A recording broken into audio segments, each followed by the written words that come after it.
Hello, Gemini, and welcome to your glow up season reading. So, this reading is set to come out during Leo season. It is a timeless reading, so whenever you come across it, is when you are meant to hear its guidance. It's a collective reading, so take what resonates, leave what doesn't. I apologize, I don't have my candles lit today. It is super hot in the house. So, we're going to take a look at this is the the Mermaid Tarot here and the Oracle of the Mermaids. We're going to take a look at your current energy, your situation, if there's any blockages. The King of Swords is showing up here, so this could be a master of one's mind or perceptions, perhaps even word of mouth here with the breath coming out of his mouth. This can be like the truth can be cold and cutting, but there is this kind of energy with Althea from the Wild Unknown Archetypes. This is actually a card that I was looking at for myself today, kind of Gemini's energy, or the like pillars of the High Priestess, right? The light and the shadow. So the sword is very much the same thing. It's kind of like a catch-22. It's you may be kind of like really strong in your energy at this time, Gemini, which perhaps you do see the light and the shadow, and they kind of have their own rules for their own realms type of energy. The King of Swords is a leader of sorts. This can be a little, at sometimes maybe perhaps a little rigid in one's thinking and a need to be a little more open-minded.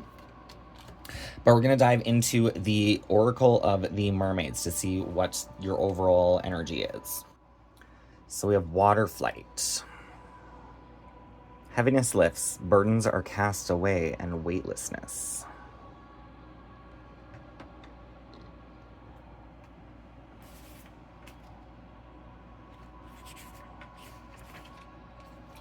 It is time to allow yourself the freedom to feel and to express those feelings. That kind of makes sense.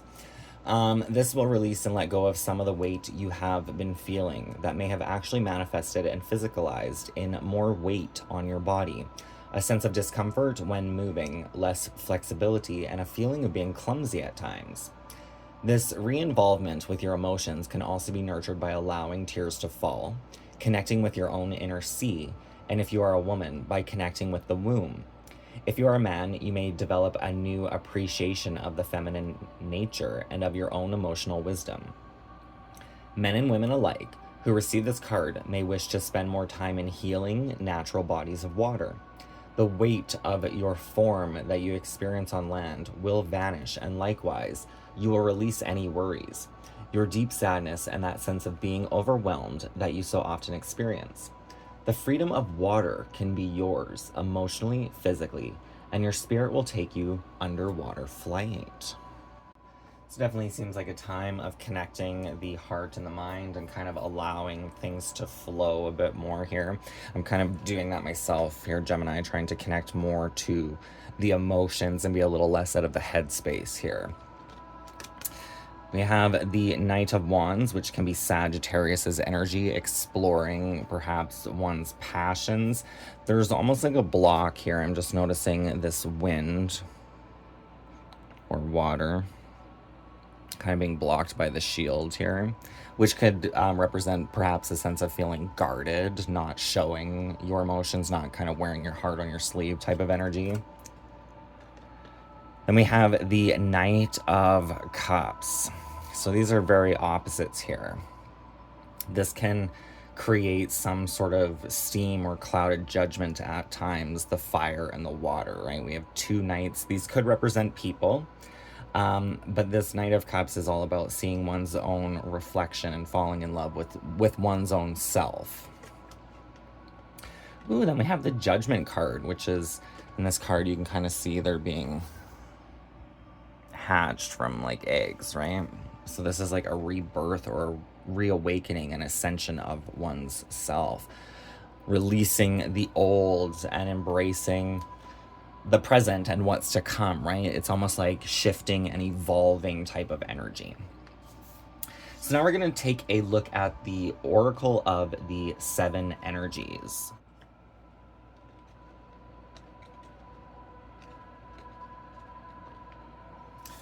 So you have the energy of a higher view. So this is connected to your third eye chakra: intuition, vision, imagination, presence, knowing, perception, and mental states.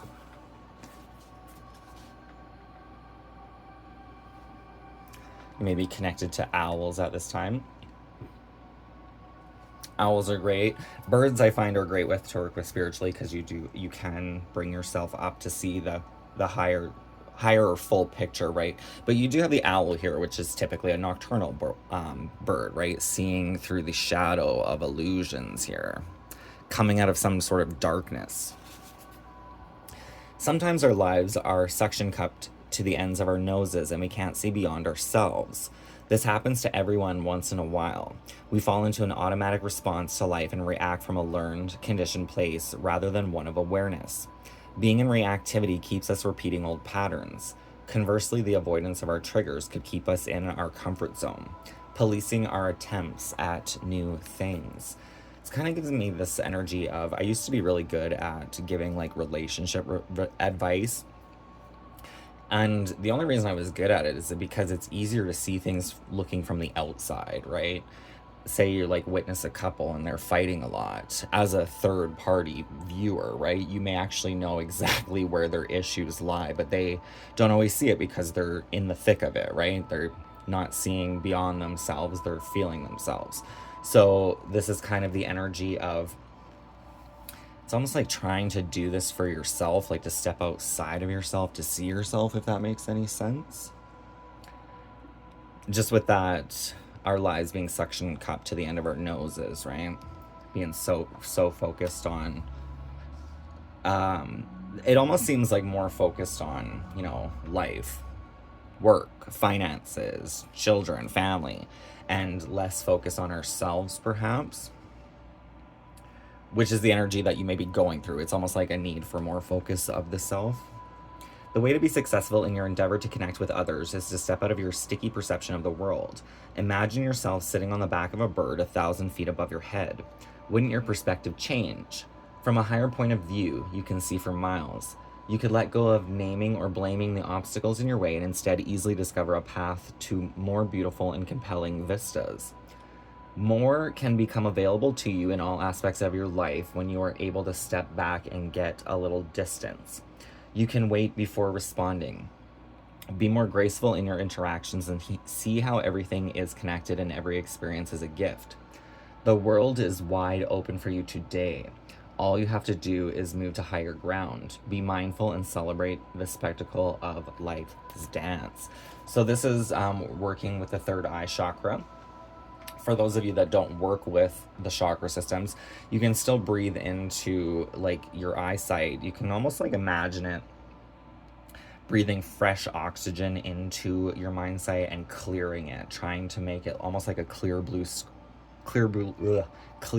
sky to represent seeing clearly. And you can do this at night as well. Like if you imagine a dark sky with stars, clear of clouds, to help your perception become clearer in your judgment here, to see through some sort of illusions. But you may want to, there are a lot of meditations on YouTube for working with balancing, attuning, clearing the third eye chakra. I was getting the energy of, what's the word? Ascension of the third eye, like evolving the third eye meditations or strengthening. So now we're going to dive into the spirit of the animals to see who you are becoming or who you need to be reminded that you already are. Oh, look at that. We have the energy of the owl magic. That's crazy.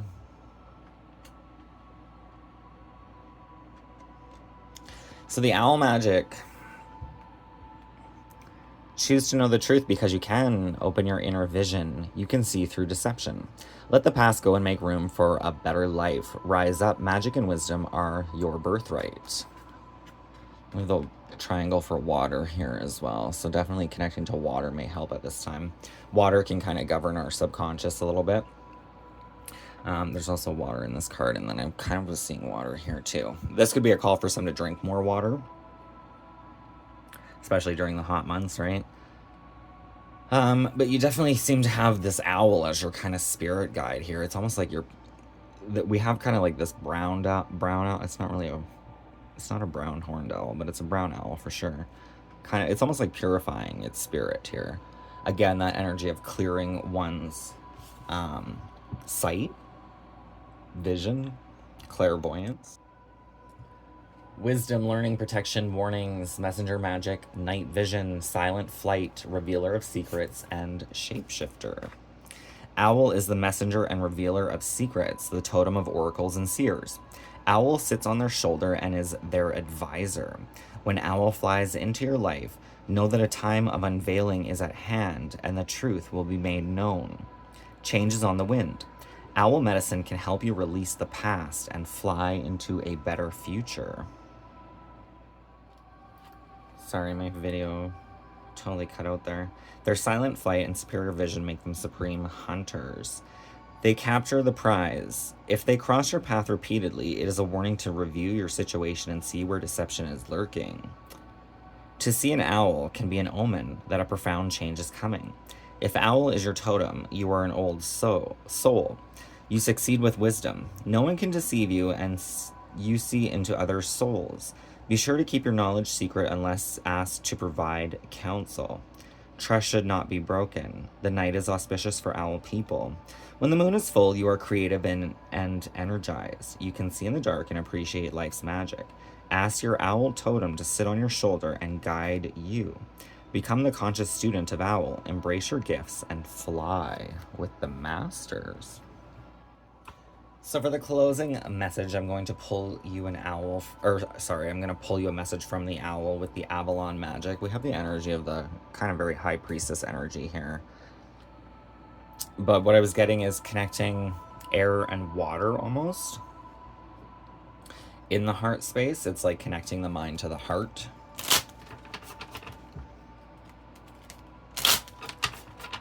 Closing words of wisdom from this magic of owl.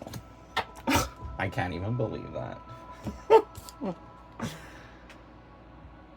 you see that, Gemini? It is another owl. And there's almost like psychic protection here. I'm just noticing they're not really spirals, they're concentric circles on the rock here. Which I think it's in Ireland. Is it Ireland? They do this in glass work, right? Like when they blow a pane of glass, they would get a ripple in one corner of it and they would usually cut that out. But some like bars and stuff would leave that in the window to protect from anyone seeing inside. Never be afraid to voice your truth, as truth comes from a deep place within your soul.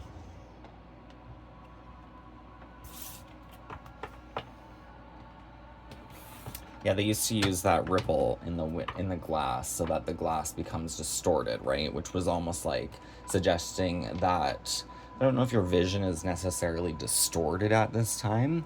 With the water flight, though, it is you may be focusing on things that are more fears or illusions or imaginatory instead of like truth or fact that need to be released so that you can feel a little more weightless and evolve the third eye. But yeah, that is your reading at this time. Definitely owl kind of speaking out to you here. A lot of owl. And it's funny because the deck I wasn't sure if I was going to use the Mermaid Tarot or the Light Seers Tarot. And in the Light Seers Tarot, this deck here, that's the Hermit, by the way. The King of Swords actually has an owl. I think it's this deck, is it not?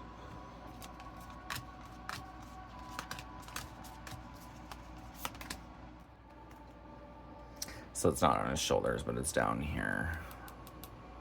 It's the Shadowscape's companion. There's an arrow on the tip of his sword, or an owl on the tip of his sword. But that's funny with this card. I'm just noticing the right foot. In the Egyptian pantheon, the right foot is actually connected to our masculine energy.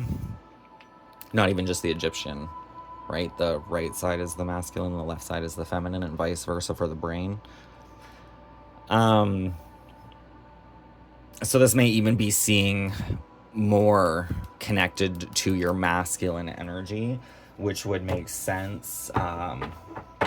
Even me, myself, the reason why I was looking at this card, Gemini, is because I was thinking of the light and shadow. And actually, I was thinking of your energy, which is like the twins or the light and shadow, right?